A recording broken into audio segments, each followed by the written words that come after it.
It's not how much you make, it's how much you keep. And inside of this video, I'm going to share with you in a single presentation everything that I have ever learned in paying over $30 million in taxes in the last 5 years, which was miserable, and probably paying $500,000 to $1 million in tax preparation stuff. So tax products, experts, accountants, audits, all of that stuff, all the fancy things that the rich people don't want you to know. I'm sharing it all with you here in this video. It's a presentation, it's a little different than I normally have. So let me know if you guys kind of like the longer form. I know some of you guys said you did. And so if you're new to the channel, my name is Alex Mosey. Welcome to Mosey Nation and enjoy. After paying $22.68 million in taxes in the past 5 years, here's everything that I've learned about saving taxes in one presentation. And if you don't know who I am, I'll prove to you that those numbers are legit in a second, but let's get forward. And at the end of this, I'll give you my 6 consolidated takeaways that you can immediately use to save yourself taxes, make more money, all that kind of good stuff, and a bonus set of beliefs that have served me well up to this point in my life.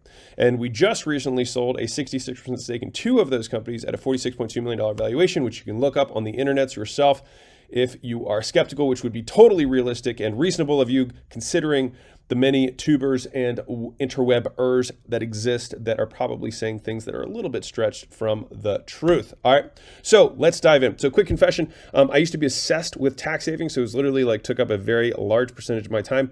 I spent roughly $1.6 million in legal and accounting fees to figure out the structure that I have today. And so this will be a culmination of all my applied knowledge and beliefs related to taxes to date as a U.S. citizen in a single presentation, and hopefully save you 5 years of learning and all the money that I have spent. So enjoy my gift to you. All right, so here's the 4 beliefs about taxes that have improved my life and probably made me a lot of money up to this point. So number 1 is that tax shelters cost more than they save. You might be like, how is that even possible? Great question. I will dive into it. Number 2, tax shelters decrease your net worth. How is that even possible as well? Balderdash, Alex. I know, it's crazy. Number 3, tax shelters diminish your life. How can it diminish my life? I will prove it to you in just a moment. Number 4, tax shelters don't make you a better person. You're like, well, that one I believed. Okay, fair enough. Well, I'll show you each one of these and more. So the problem with number 1, which is tax shelters cost more than they save, is that what tax shelters save you, they cost you more in other resources. So what they save you in money, they cost you more in other things. All right, so there's 3 primary costs that people do not account for and that I myself did not account for when I started this journey so long ago in the business world. So number 1 is the cost of discovery and conversion. Number 2 is the cost of upkeep. And number 3 is the cost of unwinding. And if you're like, I don't know what any of those things mean, let me explain. All right, so number 1, the cost of discovery is that I'm going to borrow this from Charlie Munger. So 95% of solutions are swampland and 5% are legit. And so as he is my hero in many ways, not just in investing, I turned to him first to try and figure out what the best kind of course of action around tax was. The short and simple answer is pay them. And the reason for that is his quote here is that 19 out of 20 of these things are not legit and are actually going to get you into trouble. And so the problem is the cost of discovery is the cost of the time and the attention that it takes you to sift through all the crap to figure out the 1 out of 20 that is actually worth it, right? And let's just assume somehow you're like, you know what? You did all of that work. You got on calls with accountants and lawyers and your legal operating structure with every one of these things, and you ran through all of the tests that I'm going to show you later in this slide deck of the things that you should look for in these types of structures. And let's assume you did all of that stuff. Then you have this huge cost to conversion, right? It takes a lot of time to vet these things, create new entities, transfer all your stuff over, reincorporate, recreate your new contracts for all of your clients, etc., new banking relationships, and all of that stuff. So there's a cost of figuring out which of these is actually legit, which 95% of them are not. Number 2 is that if you actually happen to find something that might be legit, right? Not even including the cost on the 19 that didn't actually, were not actually legit, then you have the cost of converting them, but that's just cost number 1. Cost number 2 is that, okay, now you've converted your thing, you have the cost of upkeep. All right, so what you have to do now is you have to trade valuable attention for less valuable money by percentage. All right, so I'll give you a couple stories to drive this point home. So a very close friend of mine traveled 104 days a year back and forth between Puerto Rico and the United States. So basically every weekend he'd fly back home, and then, on Monday he'd fly back out. And he did this every single day because he didn't want to pay U.S. taxes, right? But guess what? He was traveling 104 days a year, and we were on the phone, and I was like, hey, man, do you think it'd be possible that you could make 30% more money if you didn't travel 104 days a year? And he was like, I didn't really think about it like that. And I was like, yeah, but you should. And the thing is so we're trading this very valuable time and attention for less valuable money by percentage. All right, number 2 is I have a different friend who counts his days in New York City to go back and forth. And it's like, guys, like, can we not figure out a way to just make more money within the current vehicle? A different friend of mine actually missed their baby's birth because they had to get their days in, right? Like, what are we trading here? And then finally, on a more tactical level, a close relative of mine was like, hey, I think you should do this captive insurance thing with me. And I said, okay, let's look into it.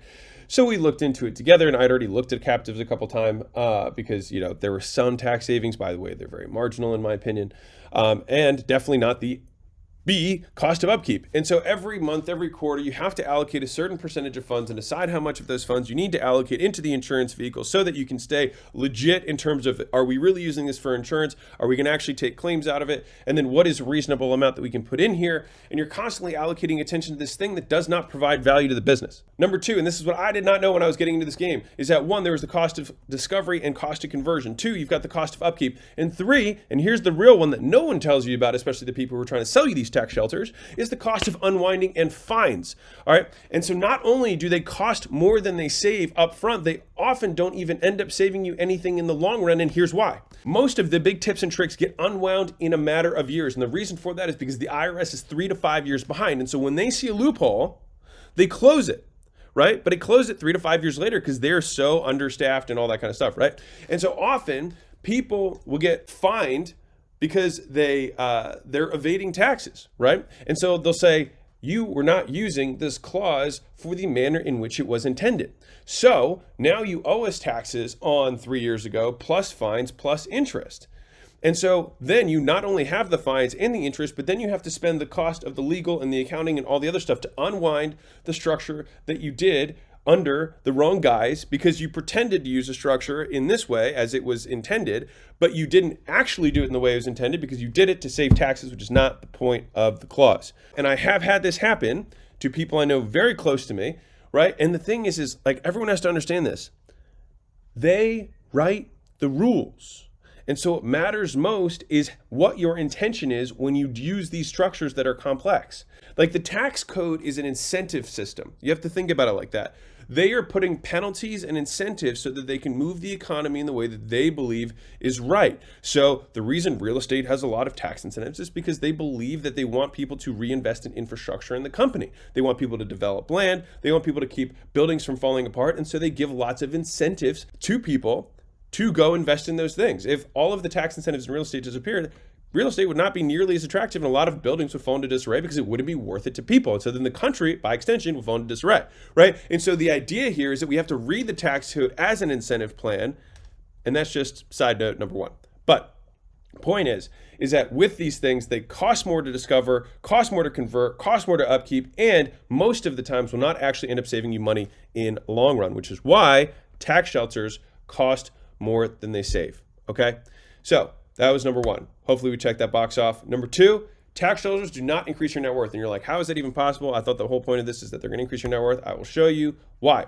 So what they save, they cost you more in other resources. I'm going to drive this one in. All right, so there's three pieces here. One is the people, two is the thinking process, and three is how fortunes are actually built. And number C, you're going to want to pay attention to because it's something that I did not understand until way too late in my entrepreneurial career. So let's dive in. All right, so the people. So look at the richest people in the world. A lot of them live in the United States. And not only that, a lot of them live in California and New York, which is wild, right? How is it that the richest people in the world can live in the highest tax places in arguably the world? How is that even possible? Maybe they know something that we don't, which is that they know how to build fortunes, which I'll get to in point C. But the thing is that if that were the case, then simply going to a tax-friendly area is not in and of itself going to increase your net worth, all right, which I think is important. And an important side note is that when you also surround yourself with people in those types of environments, especially when people move to very specific geographics only and solely for the purpose of tax sheltering, right? In my opinion, what happens is they start thinking in increments rather than in orders of magnitude. So let me explain. So it's majoring in the minors. It's thinking, how can I save 30% chunks rather than make 30 times more money, right? And you've talked to those people, they're going to make the argument like, well, no, I'm going to do both. It's like, no, you're not, because you're literally sacrificing everything that you have to just save 30% and I'll get to the big picture stuff in a minute, but the big wins are what drive your net worth, right? So you can spend all this time and attention obsessing about stuff, right? These little doodads to save 2% and 1% or whatever that might end up getting unwound up later, and because it's probably swampland, it's probably not legit anyways. Or you could have just bought Bitcoin in 2014 and been done with it. The point is that the big wins, the very few big wins, are the things that are going to drive the net worth the most, not the tax shelters. And so people disproportionately allocate their attention towards these savings when that is not where the disproportionate amount of the net worth is going to come from. And so don't surround yourself with people who are obsessed with this stuff, because they're thinking in increments, not in orders of magnitude. They're not thinking, how can I 10x? They're thinking, how can I save 10%? And that, in my opinion, is the wrong way to go about building a fortune, which, if you're watching this channel and you're part of Mosey Nation, that is the point. All right, so C, how fortunes are actually made. All right, this one is one that I hope that you like slow down, and I will try and talk a little bit more slowly than this because I really want everyone to get this one, okay? So, how fortunes are actually made. You make, and I grabbed this from Jack Butcher F, I think, on Twitter, but this is a loose paraphrasing. But you make fortunes by taking a lot of risk with a little bit of money. You maintain fortunes by taking small amounts of risk with a lot of money, all right? So just understanding how fortunes are actually made, all right? Now, let's dive into some math in a second. So wealth comes from the appreciation of equities, not income, all right? So how is it that all these very wealthy people live in these high-tax places? It's because 94% of the Forbes 100 growth came from appreciation, not income. In other words, what we build builds our net worth, not what we make. Huh. Interesting. Let's dive a little further into this, all right? So let's put an example, like you're in year 4 of your business.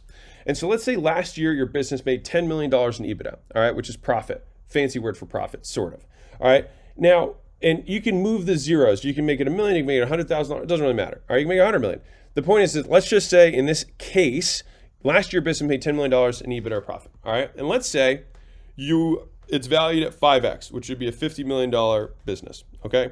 And you receive 10 million times 0.63, which would be 37% is taken out for taxes. So you get $6.3 million in after-tax dividends. And let's assume that you're not reinvesting any of it in the business and you're just taking it all as dividends just for the sake of this simple example. Okay. Now you're like, okay, I guess that makes sense. Now pause and hold that. So you made 6.3 million and your business is worth 50. Got it. Now, next year, let's say you go from 10 million to 12 million in EBITDA. Awesome. Good for you. A little 20% growth, very conservative. Sounds good. Still valued at 5x, and the value, wait a second, goes from 50 million to 60 million. Huh, but wait, there's more. You receive 12 million times 0.63, which is $7.6 million after tax in dividends. And so if you look at your net worth increase, the net worth increase is $10 million plus 7.6 million. So you had a net worth increase of 17.6 million. So let me break this down for you. All right, which is 60 million, the new value of the business, minus 50 million, right, is the 10.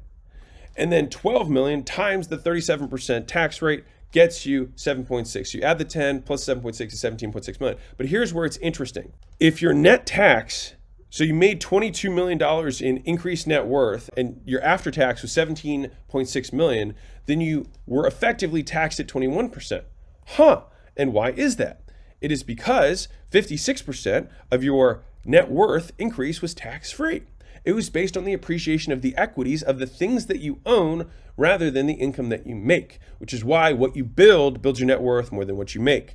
All right, so this one, I really want to drive this home. If you can make the business that you have more valuable, the income that you derive from the business is not the primary value that you are actually building, right? If you double the profit of the business and you have a 5x multiple, right? You have a double multiplier that is happening on something that you own in a very real way compared to what you're actually taking out of the business. And so in a lot of ways, like, give yourself the salary, live on the salary that you have from the business, but let the value of the business compound. And it doesn't even matter if you're living in the highest tax state ever, because here's what's even crazier. This is valued at 5x, right? If you look at publicly traded companies, like some of the S&P right now is traded at 40, which is absolute insanity. I'm not even gonna get into that. But that means that if I were to increase my EBITDA in this example by $2 million, there's a 40x multiplier, which means I increased my net worth by $80 million.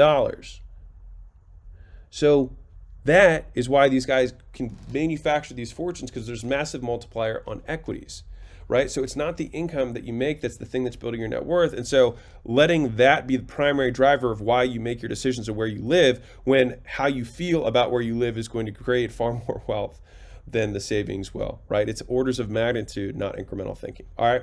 Which is why tax shelters do not increase your net worth as much as people will make it seem, all right? So number 3 is that tax shelters do not improve your life, all right? So a little shift here is that I call this inverted priorities. So saving the tax money will hurt other aspects of your life. So let me explain. So 1, follow this line of reasoning. I want to increase my net worth so that I can live where I want to live with the people that I care about. So in order to do that, I'm going to not live where I want to live or spend time with the people that I care about to have more net worth so that I can. Wait a second. Something doesn't make sense here. And that is correct. It does not make sense because what we're doing is we're putting the means of achieving the goal above the goal itself, right? And this happens all the time because us as entrepreneurs, we create this reinforcing cycle of conditional behavior. We get this intermittent reinforcement, which is how you create addiction, right? Of the work that we do. And we forget why we started doing the work, which is we have this goal. And don't get me wrong. I think that work is the goal, right? But at the end of the day, if we claim that we want to increase our net worth so that we can have this level of freedom, etc., then we can't make the means, which is money, be more important than the thing. So if we're sacrificing the goal in order to get more means, it doesn't make sense, which brings me to number 2 is why sacrifice a resource that I care about and that I can get no more of for one that I need no more of and can generate at will. And as a side note, has decreasing marginal utility, which means that the more of it you have, the less valuable it is, which is not the same with time. But anyways, so number 3, we can say, and this was actually a text exchange that I had with a different friend of mine, who, I was like, listen, we can be on Instagram, we can be on YouTube, and we can say money doesn't matter and blah, blah, blah, blah. But it's a very different thing to say that money doesn't matter, or we can live that money doesn't matter, which means it's like if you can be making these posts and making these claims about how you've really moved on from this and you've got this bigger picture about life and perspective.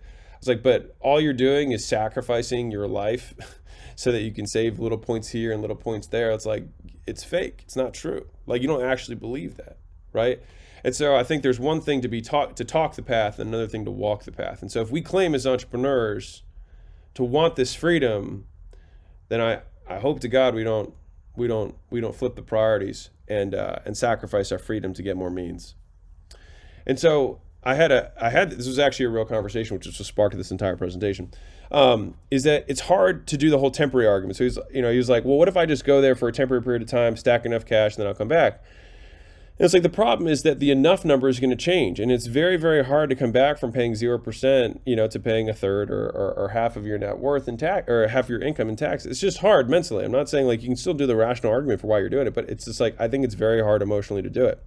And the thing is that if we are hard driving entrepreneurs, which we are, we set up these games and move the goalposts on ourselves. And so, I can promise you, like my first freedom number was $4 million in after-tax net worth. And then I immediately, and literally when we hit 4, I was like, oh, I think 10 is actually more reasonable. And then when 10 went to 14, I have no idea what 14 was really like meaningful to me, but it was. And then from 14, it went to 20, and then 20 went to 30 because that's what ultra high net worth is. And then it continued. I was like, okay, now it's 100.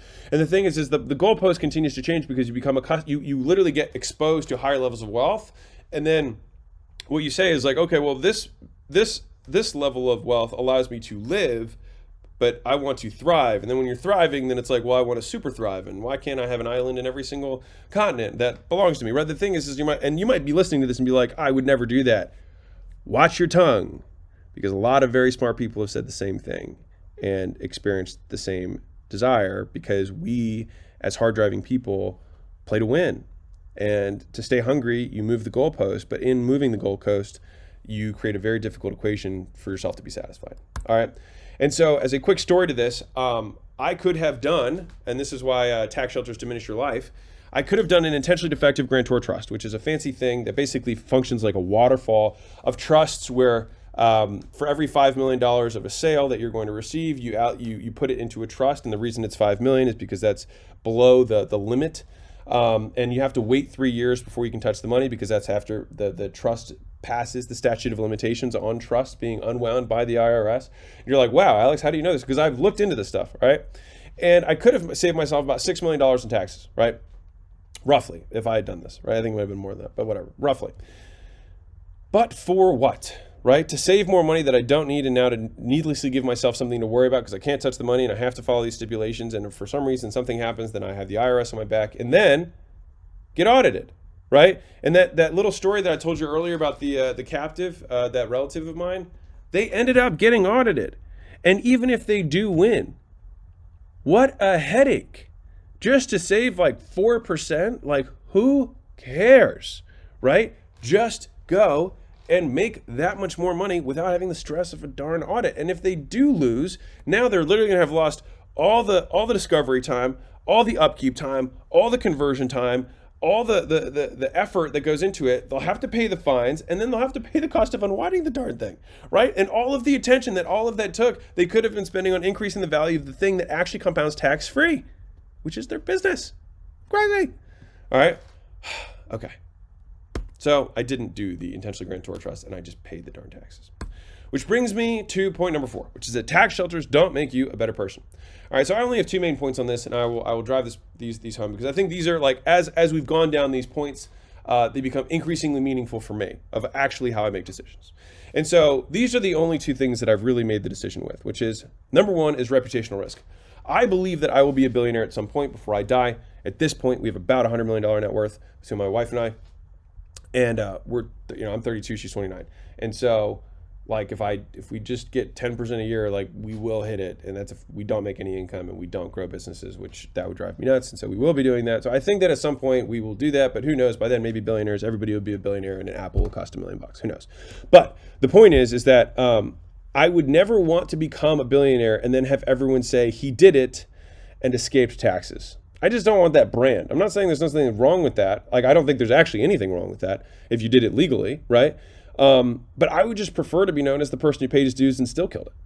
That's just me. That's a personal preference. That's a reputational risk for me, right? And I've said this quote before on this channel, but I'll say it again. Like, you only get one name and you have to keep it for the rest of your life, right? And so it's like investing in accordingly. I can't imagine like that at that point in my life, if I were, worth 2 billion or 3 billion and I could have been worth, remember guys, like if you're saving 30%, right, on your taxes, it's only going to increase your net worth by that percentage. Like, think about it. So it's like if you're worth 10 million and you had saved 30% on your taxes, you'd only be worth 30% more than that. So it'd be like 13 million, right? Like, and just think about it like that. It's like, so it's not like this crazy, like it's just that. That's all it is, right? So number 1 is reputational risk. And for me, I don't think I would ever sacrifice my reputation for that marginal gain. All right. Number 2, 85-year-old self-test. And this is my number 1 most tweeted tweet, which is when I was 20, I wanted to be a millionaire. Now that I'm a millionaire, I want to be 20. And I overheard a version of this, which makes me realize that when I'm 40, I'd rather just be 32, my age, with nothing, just to be 32 again, which is a different frame on gratitude that I thought I'd share, which brings me to my 85-year-old self-test, which, by the way, is probably the most useful decision-making frame I have ever made, and is probably the thing that I use the most in thinking through everything in my life. All right? And so when I think about my 85-year-old self, a decabillionaire, whatever, and he's old and crass as hell, and he's looking at 32-year-old self, Alex, he laughs at me at the idea of sacrificing anything for money. Sacrificing my youth to make more money that I won't need.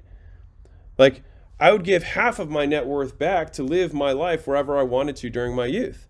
And to make 12% more net worth, if you're deciding between states, like, will I care if I have 9 billion or 11 billion or 9 billion or 6 billion when I die? No, I won't. And so I feel like I can envision this conversation that I have with myself. It's like, don't sacrifice anything for me. Like, I'm good. I'm old. Like, you're young. Enjoy, like, just soak in life because it's going to go away fast. And like, most of the things that you're concerned about won't matter. And you will always have more than enough, and you will never go hungry, and you will always have people around you who love you. And so, like, just live. And so this idea of obsessing over these shekels that we're going to give back at the end of our life just seems silly to me. And that's at least why my 85-year-old self laughs at me for thinking about these things rather than just spending time in the places that I want with the people that I love. All right, which brings me why number 4 is that tax shelters don't make you a better person. All right, so far we covered number 1, tax shelters cost more than they save. Number 2, tax shelters don't increase your net worth. Number 3, tax shelters don't improve your life. And number 4, tax shelters don't make you a better person. All right, and so if you're Mosey Nation, you're like, okay, well, what do I take from all this? I'm going to give you 6 rules of thumb, which is why I added an extra finger onto that palm, and then 7 beliefs that have served me well. I told you I'm going to make one presentation to rule all others for myself and you, so that I can also partially make this as an answer to a question that I had, which is, what do you do for taxes? So this is it. All right. So if you're not going to listen to any of the advice that I said up to this point, and just pay your taxes, which, by the way, I'd like to thank our special sponsor, the IRS, for sponsoring this video. 6 rules of thumb for you. All right. So let's dive in. Real tax savings typically come from 3 primary scenarios. Number 1 is when you give up ownership or control. That's what charitable giving is, right? That's why trusts tend to be vehicles that people will use, because if you do them correctly, you no longer own the money, which is why you don't owe the taxes on it, right? That's the idea. All right, so you either have to give up ownership or control typically to do that. And so some people, when they really see it, they're like, oh, like, so this isn't my money anymore. It's like, yeah. Now you can make the argument like, well, you control it because you control the person, blah, blah, blah. But the thing is like, there's a lot of steps there. And it's up to you. But like, that is like when the real saving stuff comes from things like that.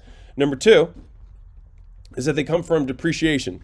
So in the tax code, just like I mentioned earlier with real estate, like, the government wants, like, the tax code is just an incentive plan, right? It's the government's way of saying, we want you to do this and not do this, right? And so they allow you to depreciate assets that you were buying, which allows you to not pay taxes, because they're basically function as losses, right? So if I buy a building for $10 million, I might be able to depreciate $4 million of that building. And if I had made $4 million that year, then I could depreciate and have 0 tax, which, by the way, is how most people who run real estate funds do it, is they don't give a lot of the depreciation to the people who are investing, and they, as the general partners, will take a disproportionate amount of the depreciation from a company from the funds that they raise, so that they can pay no money, which is how Grant Cardone doesn't pay taxes, right? That's the idea. That's how he does it, through depreciation. All right. Number 3 is deferral over elimination. All right. And so this is also just a rule of thumb, is that, like, a lot of these structures allow you to defer the taxes rather than eliminate them. And so the idea is that you basically defer them until you die, but you're not necessarily eliminating them. So the 3 ways, at least, that I have seen that have been the most legitimate across times, etc., are these concepts. All right. That being said, here's some of the advice I have for you. In almost all of these structures, there is hair. You must find it. Make sure it's really worth it. Factor in the cost of discovery. Factor in the cost of conversion. Factor in the cost of upkeep into savings. Factor in the fee structure that they're going to impose upon you to do this whole thing, right? And whenever you hear someone say the wealthy have been doing this forever, it's just a sales pitch. When they're like, like the Vanderbilts have been doing the structure for 100 years. Like, it's every single guy says that. So just move on, get over it, right? But you have to factor in the money, the time, and the attention that it costs you. And could you allocate that into your business to get a much higher return? Something to think about, right? Number 3, don't pretend to know things that you don't know. Don't be afraid to ask questions. Seriously, anyone who makes you feel otherwise is not to be trusted. All right. I always start, and this is a very true, every single person in my company would know this, especially my finance team. Like, when we hop on calls with like experts and all this stuff, I always say the same thing. I say, hey, I just want you to pretend you're explaining the structure to a golden retriever, all right, who speaks Spanish.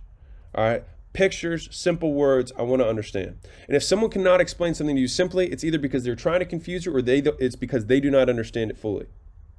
Think about that. People, if you are confused and someone cannot explain something simply to you, it is because either they do not understand it, or it is because it's their desire to confuse you and seem intelligent. Neither of those scenarios are good for you. So if they cannot explain it to you visually and simply, I would say run the other way. All right, because either they don't have the right intentions, or they don't have the right level of skill. All right. So number 4. This is one where now you're like, okay, I checked all the other boxes. Now, always ask for people who've been doing this strategy for over a decade, and ask to speak with them. The reason for that is because the IRS will unwind things 3 to 5 years after they impose a clause, because they'll find out that people are using it as a loophole in order to get through and evade taxes. All right. And so what they'll do is, that's why you need to look at people who've been doing this for over a decade, because they've already gone through a full IRS cycle. And you can say, okay, you've been doing this for 11 years. You've never had any audits. You've never had any issues. Okay, great. Let me talk to 3 other people, because you might have just been lucky. Let me talk to, a handful of people and see, what was the cost of upkeep? What was the cost of conversion? Or how much time per month do you have to allocate to making sure that this continues to stay, within the standards of the IRS? And then is it worth it, right? Number 5, always do a background check on the person and the entities that the owner associate with. Quick story on this one. I had a recent person say, hey, I think this thing's really legit. I think it checks all the boxes, blah, blah, blah. And so I looked into it, which is not something I normally do, because I've kind of like made up my mind on this, which is I just pay my taxes. But that being said, I decided to look into this one. And literally on the first Google search I had of the guy who owned the entity, all right, and there's two red flags right off the bat. Number 1 is that the entity was a brand new entity, which means that they're spinning up new entities all the time. That is a big, easy red flag of like, why don't you have the same entity? Why are you trying to always change entities all the time? That seems weird. There's no reviews online, etc. Okay. Second is and after I Googled this person, they had literally been indicted for tax evasion. And I was like, what? And like one of the biggest tax evasion scandals in history, right? And the guy who made the intro was like, but they got acquitted. And I'm like, do you want the reputational risk of being associated with someone like that, right? And if someone might be like, hey, Alex, can't believe you forgive. He was proven. Like, I get it. There's just other people who haven't. And for me, I would rather just not take the risk. That's just my 2 cents. All right. So always do a background check on the people and the entities that they own and are associated with. All right. And then finally, don't spend money on stuff that you wouldn't just to expense it. All right. This is one that I hear all the time. It's like, just expense it, right? I'm saving X percentage on this. Like if you spend money that you otherwise wouldn't in order to save money because you don't have to pay taxes on the money, it's cutting off your nose to spite your face, right? Like, it's like, oh, I don't want to pay 30% of $100 or 40% of $100, so I'm just going to not even have $100, right? That just doesn't make a lot of sense to me. Now, if you were going to do it, then by all means, like, if you want to reinvest in the business and that's expensible, then great, then wonderful. As long as it's an asset. And here's the key point: is like if we can figure out a way that it can become an asset that's going to build value within the company, and somehow it's expensible, then fantastic, right? That's the idea. But spending money on stuff that you wouldn't otherwise just to not pay taxes is a very, very, very silly way of living life, in my opinion, and ultimately not one that is a good behavior that will build wealth over time. All right. So these are just my 6 rules of thumb that if you're not going to listen to the advice, at least please do these things when you're thinking through some of these other tax structures that you come with. And then finally, these are the beliefs that I currently hold. I'm not saying you have to hold these, but these are the things that have served me very well. All right. So number 1 is that attention is my number 1 most valuable asset. Never do anything that takes it without disproportionate return. Number 2, pay zero attention to tax saving schemes. Focus on the making, not the saving. Number 3, whenever it decides to come up. Right? Number 3, there we go. Replace savings with orders of magnitude. So instead of trying to think in increments, think in orders of magnitude. Instead of saving 10%, think about how can I 10x, and then you'll never have to worry about the taxes again. Number 4, never count your pennies on roads untaken. All right, it'll destroy your spirit and have you focus on the wrong part of your life, your past versus the future. So if you make one of the decisions to start living in the place you want to live, or live in a state that you feel like being in, whatever, right? Don't start thinking, oh, I could have saved 12% over the last 4 years if I had that money right now. Like, don't do that. It'll destroy your life, and probably you might not have made that money that you made now because you would not have been in this headspace that you are currently, etc. Right? And at the end of the day, there's no benefit to it. So once you make the decision, move on. All right. Number 5, this one, and this is a big one. All right. Just remember that when I die, and this is me, right? Remembering that when I die, the people that I compare myself to will also be dead, right? And here's a crazy one. We will all be taxed at 100%, as in we don't get to keep it no matter what. And so here's probably the best analogy that I can give you, which is a casino analogy. And this is kind of how I imagine really life in the game overall, right? Which is that I believe all of us are given a token in the casino of life, right? And we walk in the door and we sit down at the table, and there's a bunch of other players around, and we get dealt cards, and we play the cards that were dealt, right? And depending on our skill in the game, we can continue to amass chips, right? And we get these stacks and stacks and stacks of chips. But the difference between a regular casino and the casino of life is that in the regular casino, you can take these big chicks, go to the counter, cash out, take your cash, celebrate, etc., and then you get to go spend that money. But in the casino of life, you have this big stack of chips, and then when the Grim Reaper taps you on the shoulder and says, you can't play anymore, you have to get up from the table, and the chips stay on the table, and what they do is they push them right to the middle of the table, and then everyone keeps playing with your chips. And so for me, when I think about it, it's like, do I just want to be in a nice casino or a shitty casino? But at the end of the day, I have to give all the chips back. And so for me, when I think about it like that, it's like, no matter what happens, I'm getting taxed 100% upon death. And you might be like, legacy, it's to me, that's silly, because sure, multiply by 100 generations of people who don't know you, change their last names, and have mixed their genetics with you, 1/2 to the 100th power. And no, they're just humans, and no, they don't remember you, and no, they're not your descendants, they're just humans. And so all of that stuff goes away with time. And so it's like, we're just here to play the game, and all of the chips that we amass are going to get put back in the middle anyways. And why sacrifice the lighting and the niceness and the types of people that I get to play the game with, so that I can potentially keep a higher percentage of chips again on the table that I'm only going to give back at the end? Something to think about. And then finally, money exists to buy us options. Therefore, do not trade optionality for it. All right, so if you are new to this channel, thank you. I make these videos because no one helped me learn this stuff. I had to learn this stuff on my own, or to pay a lot of money for these lessons, either in mistakes or in experts and advice. And so I hope that the pain that I experienced isn't in vain, which is why I make these videos. I just hope that someone can benefit from it. And I like this visual here because we have these goals, we fail, we learn principles, we improve, and then we have more audacious goals. And my goal for you guys is that you can just jump from audacious goals to more audacious goals, because you can just use the lessons that someone else has already learned and suffered the pain of consequence for. All right, I repurposed that from Ray Dalio's principles, but I just really like that visual. And so anyways, welcome to Mosey Nation. If you're new, appreciate you. Enjoy the video. Hopefully some of these takeaways can be helpful in your journey around taxes and entrepreneurship. Love you, and I'll see you in the next vid.